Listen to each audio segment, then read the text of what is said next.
Assalamualaikum warahmatullahi wabarakatuh. So we are going to continue our discussion about between subjects design. We will discuss now about matching in forming independent groups in an experiment.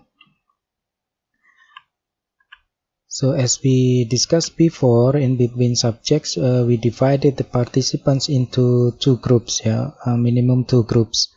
So participants are placed in each of two groups with random assignment. So the goal here is to have two groups with similar characteristics. So in between subjects design, we assume that randomized assignments is successful, that is creating two groups with similar characteristics. Therefore, if we have differences in the dependent variables, so we can conclude that it's because of the intervention, it's because of the manipulation, and not because of the differences in the participant characteristics. However, sometimes the randomized assignment fail to make two equal groups.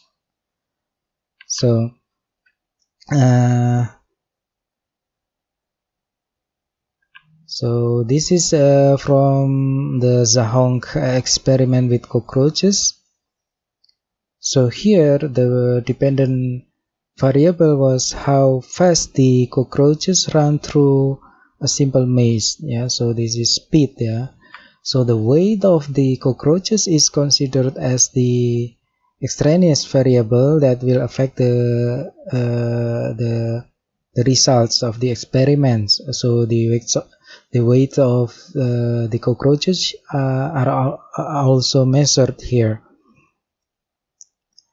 So as can be seen here, the average of the cockroaches' weight are different in both groups.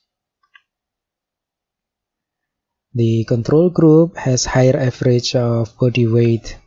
So this showed that randomized assignment failed to make two equal groups, especially in body weight. So this could affect the results of the experiment.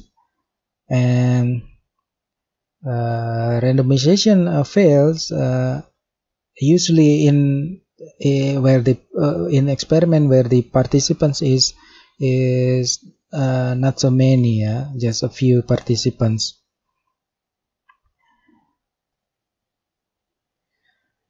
So because randomized assignments sometimes fail to produce equal groups, we have other procedures, which is the two-match group design. So here we conduct matching. We match or pair each participant in one group to participant in other group, based on a characteristic that might affect the dependent variable. So we can conduct matching before or after the experiment was conducted. So we will discuss this later in the next slide. So this is an example of matching based on the IQ score of the participants. This is because the experimenter think that IQ is the extraneous variables here.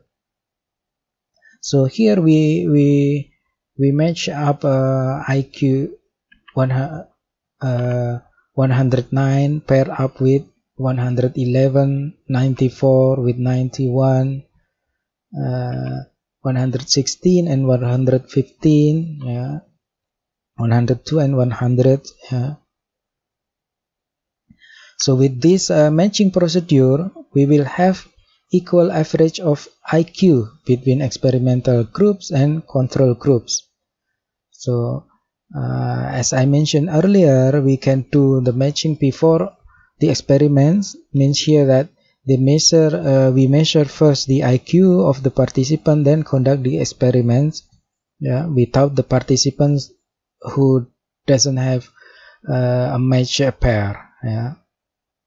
Or we can conduct the experiment first and then later we conduct the matching. So we excluded participants who don't have match from the other group, in the analysis process. We excluded them in the analysis process.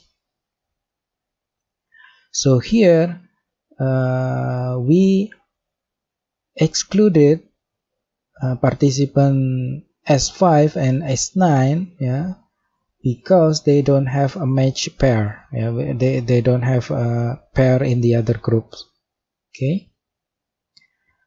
So because we could exclude some participants, yeah, in using matching, we should get as many participants as possible. Because we could lose some participants here.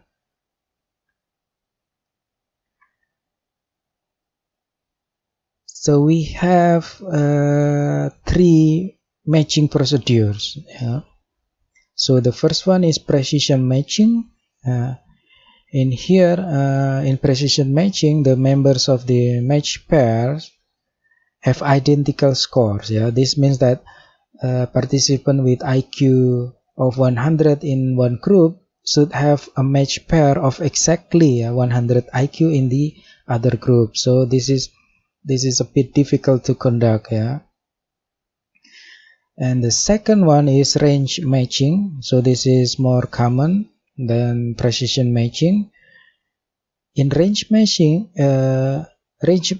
based on specified range of scores. Yeah, means that for example, in the previous example, the participant's IQ is considered match pair if the score falls within 3 points. Yeah, we can see. We can come back a little bit. So here 109, yeah, is matched with 111. Yeah, 3 points here, 3 point difference, but they're considered the same. Yeah, 94, 91, 3 points difference. 116, 115, yeah, just 1 point, but they are considered match. Yeah. So that was the range matching. Then the third one is rank order matching. Yeah. So in rank order matching, the participants are first ranked based on the scores of the matching variables. For example, IQ in our previous example. Yeah. So the rank next to each other, for example, rank 1 and 2, yeah, become a match pair, yeah, and will be divided into 2 groups randomly. Yeah. So with this process, we can have relatively equal groups. Yeah. Okay, that's it. This is from Myers-Hansen chapter 9 and Gravatar chapter 8. Thank you very much. Assalamualaikum warahmatullahi wabarakatuh.